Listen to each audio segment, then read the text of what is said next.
போனில் வந்த photo shoot order நம்பிச்சென்ற photographer இளைஞர் நடுவழியில் நடந்த திகில் சம்பவம். நான் செத்தாலும் நீங்க சிக்குவீங்களா? சாகு முன் தோன்றிய யோசனை ஆதிர வைக்கும் ஆந்திரா மாநிலம் விசாகப்பட்டினம் மதுரவாடா பக்கண்டா ஆலயத்தைச் சேர்ந்தவர் பொதியா சாய்குமார். இவருக்கு 23 வயதாகிறது. இவர் திருமணம் உள்ளிட்ட சுப நிகழ்ச்சிகளுக்காக ஆன்லைன் மூலம் ஆர்டர் தருவதையும் புகைப்படங்கள் மற்றும் வீடியோக்களை படம் பிடிப்பதையும் வழக்கமாக வைத்திருந்தார். ஆன்லைன் மூலம் முன்பதிவு செய்து உள்ளூரிலும் தொலைதூர இடங்களிலும் நடக்கும் நிகழ்வுகளுக்கு செல்வார். இந்நிலையில் அம்பேத்கர் கோனசீமா மாவட்டத்தில் உள்ள ரவுலபாலம் பகுதியைச் சேர்ந்த சண்முக தேஜா பிப்ரவரி 26ஆம் தேதி திருமணத்திற்காக 10 நாள் போட்டோ ஷூட் நடத்த வேண்டும் என ஆன்லைனில் சாய்குமாரிடம் ஆர்டர் செய்து போனில் பேசினார். இதனைத் தொடர்ந்து ரூபாய் 10 லட்சம் மதிப்புள்ள கேமரா மற்றும் ஷூட்டிங்கிற்கு தேவையான உபகரணங்களுடன் சாய்குமார் ரயிலில் விசாகப்பட்டினத்திலிருந்து ராஜமுந்திரி சென்றார். புறப்படுவதற்கு முன் தனது பெற்றோருக்கு போன் செய்து ரவுலபாளையத்தில் திருமண நிகழ்ச்சியில் புகைப்படம் எடுக்கப் போவதாக கூறினார். ராஜமகேந்திரவரத்தில் ரயிலில் இறங்கிய சாய்குமாரை 2 இளைஞர்கள் காரில் வந்து அழைத்துச் சென்றனர். ஆனால் அவர்களை பார்த்ததுமே சாய்குமாருக்கு சந்தேகம் ஏற்பட்டுள்ளது. இருப்பினும் கல்யாண ஆர்டர் என்பதால் சாய்குமார் கிளம்பியுள்ளார். ஆனால் அவர் எதிர்பார்த்தது போலவே காரில் வந்தவர்கள் ரவுலபாலம் அருகே அவரிடம் அத்துமீறியுள்ளனர்.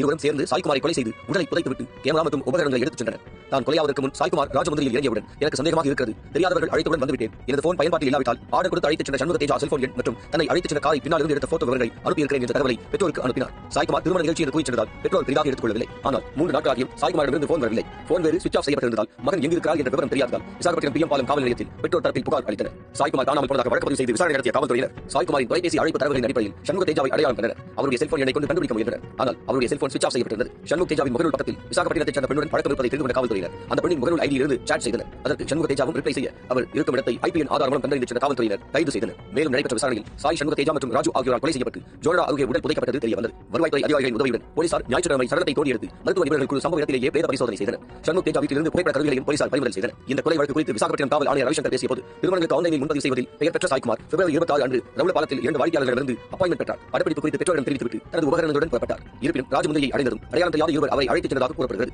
சில நாட்களாக மகன் காணாமல் போனதால் பதற்றமடைந்த சாய்குமாரின் பெற்றோர் பாலம் போலீசில் புகார் அளித்தனர். சாய்குமார் காணாமல் போனதாக கடந்த மாதம் 29ஆம் தேதி புகார் வந்தது. அவரிடம் ரூபாய் 15 லட்சம் மதிப்புள்ள கேமராவுக்காக அவர் கொல்லப்பட்டுள்ளார். ஆலமூரில் சாய்குமார் உடல் புதைக்கப்பட்டிருப்பதை அறிந்து அதனை கைப்பற்றி உடற்கூறு ஆய்வுக்கு அனுப்பியிருக்கிறோம். இந்த வழக்கில் சண்முக தேஜாவுக்கு அவருடைய நண்பரும் துணையாக இருந்துள்ளார். தலைமறைவாக உள்ள மற்றொரு இளைஞரை தேடி வருகிறோம் என தெரிவித்துள்ளார்.